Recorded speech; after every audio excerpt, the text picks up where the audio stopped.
Pokémon Horizons just dropped absolute peak in an episode all about one little pink gremlin and her massive, colossal hammer. No Corviknights were harmed in the making of this video. I'm just kidding, they definitely were. So like and subscribe if you enjoy my episode 109 review, and now let's dive into it. At the beginning of the episode, we find out that Dot's Tinkatuff is searching for the perfect metal scrap to make a new ultimate hammer. Least obvious evolution setup of all time, huh? And then shortly after, Liko gets a message from Amitheo's dad. He tells him to meet him at an Exceed building nearby for more information about how to free the 6 heroes. And this feels like a trap to me, not gonna lie, because why didn't Amitheo's dad call him like he did last time? I think maybe it's actually Spinel luring them in to defeat them in one fell swoop. Meanwhile, Coral and Cidian are living their best celebrity lives. They're promoting the strong spheres and attracting endless crowds of crazy fans and even crazier stans. They even have their own manager too, which is so funny. I must admit though, it does hurt to see people praising and cheering for such villains. The public perception is so warped, man, and I can't wait for him to find out the truth someday. And it seems even Coral and Cidian are somewhat feeling the drawbacks of fame now too. They're pretty frustrated at times with constantly being surrounded and pestered by fans. Maybe eventually that'll lead to one of them slipping up and being evil and causing everyone to turn against them. I would love for that to be part of their undoing. I also find it interesting that Coral is so casually, happily showing off her scream tail in public. Like, dude, a Paradox Pokemon being paraded around like some kind of mascot is kinda crazy. I wonder if that'll backfire when someone like Gita or Briar sees it and begins investigating.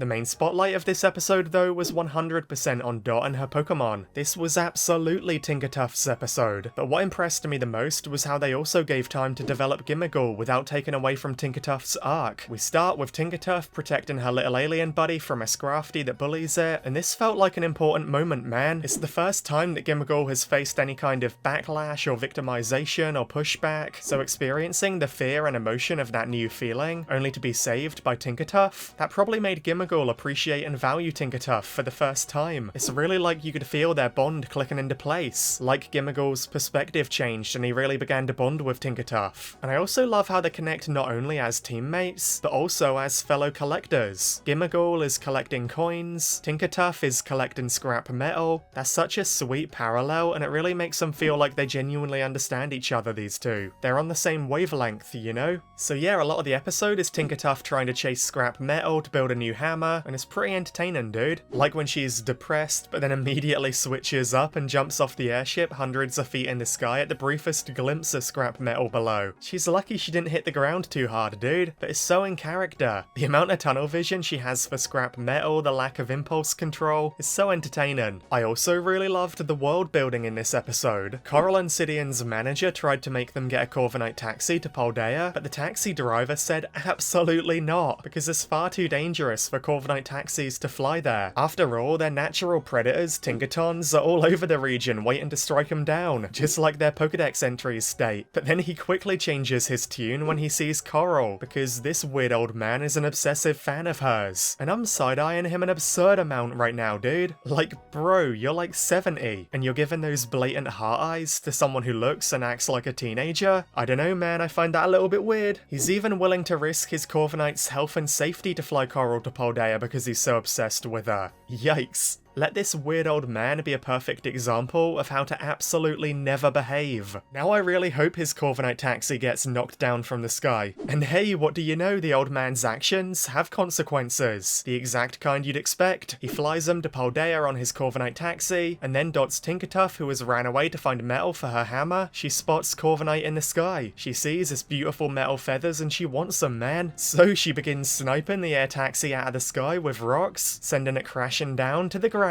And dude, the look on Corviknight's face when it realizes that a Tinkatuff is approaching, absolutely priceless. Bro knew immediately what was about to happen, so it fled at the speed of light. It surrendered now instead of preparing to fight. To be honest, I always assumed it would be Amitheo's Corviknight that clashed with Dot's Tinkatuff in the future, but this was pretty fun too. I'm just happy in general to see the Tinkaton Corviknight gag finally happen in Horizons. So Tinkatuff begins working on a brand new hammer using the broken air taxi door and Corviknight's metal feathers, feathers. Very interesting choice of materials. And Dot finally catches up to her and finds her, but then comes face to face with Coral and Cidian, who are obviously angry after being knocked down from the sky by Tinkatuff. And they have a brief clash, with Dot suspecting that the Exceed building that Liko, Roy and Uruto are on their way to right now to meet Amethio's father, it could be a trap set by Spinel and the Explorers. Just like I thought too. And this leads into a big Dot versus Coral and Cidian battle. And this sequence is where the teamwork really shined. So basically Tinkatuff is laser focused on trying to build her new hammer, her new part air taxi, part bird hammer. So Quaxwell does his best to try and buy Tinkatuff time to finish the hammer by battling Glalie and Garganacl by itself. But it's a 1v2 battle, so while Quaxwell begins doing pretty well, he very quickly begins struggling afterwards before being knocked down properly. And even though Quaxwell didn't succeed, I did really love seeing him try, you know? He tried to buy her the time she needed to build her hammer. It shows his big brother bond with her so perfectly. And now Dot knows, with Quaxwell down, her biggest hope is to help Tinkatuff try and finish her hammer in time too, so that Tinkatuff can try and fight and save him. So Dot begins assisting the little pink gremlin too. So with Quaxwell down and Dot helping Tinkatuff to build her hammer, that creates the perfect opportunity for little Gimmighoul to step up and shine for the first time ever. And although the little gremlin is nervous, it sees its friends are in need of help, so it quickly leaps into action. Gimmighoul faces Glalie head on and uses Astonish to stop it. Unfortunately, the little guy is then very quickly chased around and knocked to the ground, its beloved coins scattering everywhere. And that leads into my favourite part of the whole episode. Gimmighoul looks at his coins all over the ground, but then it also looks at the Corviknight feathers scattered around too. And then Gimmighoul uses the last of its strength to stand up and head towards them all. But for the first time ever, Gimmighoul does the unexpected. Rather than prioritising its coins as the only thing it values, Gimmighoul uses its remaining energy to grab the Corviknight feathers and throw them to Tinkatuff. And that allows Tinkatuff to finish her new hammer at long last. Dude, this was so peak. I loved it so much, because it really showed how much Gimmighoul has truly grown. In the past, it was always using others to get coins for itself. Gimmighoul's coins were its only priority, you know? They were the only thing it cared about, the only thing it valued. But then here, in this moment, it put Tinkatuff's needs before its own. Gimmighoul chose to secure her hammer materials instead of its own beloved coins. That was such a selfless, admirable, beautiful moment that really showed Gimmighoul's growth and its bond with Tinkatuff. It showed the newfound faith Gimmighoul has in Tinkatuff to save them all with her new hammer. After all, Tinkatuff saved Gimmighoul from the Scrafty earlier, so now Gimmighoul believes that Tinkatuff has it in her to save them all from Coral and Cidian. He has that faith in her now, the bond with her. It's so incredible how everything in the episode built up to this moment naturally. And yeah, everything paid off because Tinkatuff finishes her hammer, and dude, it's a huge one! And then in one final display of their teamwork, Dot and her Pokemon all work together to lift up the huge hammer, and this allows Tinkatuff to evolve into Tinkaton to achieve the strength required to wield it. And by the way, Tinkaton's hammer is insane. It's a special pink and purple one. It's so distinct and sets her apart from every other Tinkaton in the world. It even has her old microphone built into it too. How sweet, man. And yeah, overall the execution of this evolution was spot on. It was built up well across the episode. I loved the way everybody worked together to achieve it, and the payoff was hilarious, emotional, and so satisfying. I love how Dot's entire team contributed in different ways. It wasn't just about one Pokemon evolving, it was about all of them coming together to make it happen. They all lifted that hammer together, both physically and metaphorically. Dot's team is so great, dude. The amount of synergy and chemistry they have, the way everybody pulled their weight, it was so beautiful. I love them a lot. And then of course, Tinkaton immediately swung her massive hammer and delivered the most brutal swing of all, sending Glalie straight into orbit. He was flying like a baseball home run, sending the Explorers scurrying away to catch him. It's interesting though that Tinkaton didn't use Gigaton hammer though. Maybe they're saving it for a bigger moment in the future. So Dot and her Pokemon are happy, and Tinkaton returns Gimmighoul's coins to it, signifying their newfound friendship and trust. But then the episode ended with a great cliffhanger. While Dot is cut off from all of her friends, Liko, Roy and Uruto arrive at the Exceed base, falling right into the Explorer's trap. And oh boy, I can't wait to see where that leads.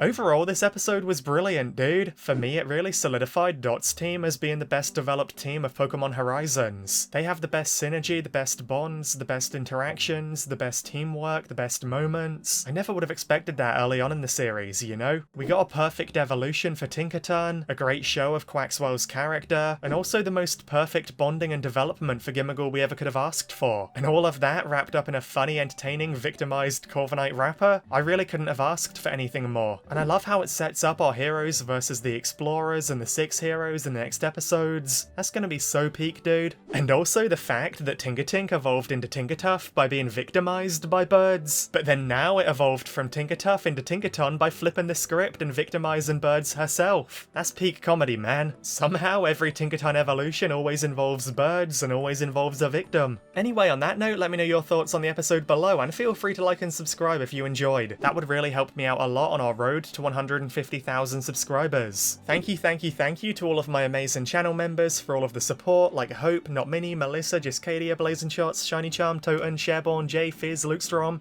Oh, gotta catch my breath. You guys are legends, okay? And on that note, thank you all so much for watching, and best wishes until we meet again!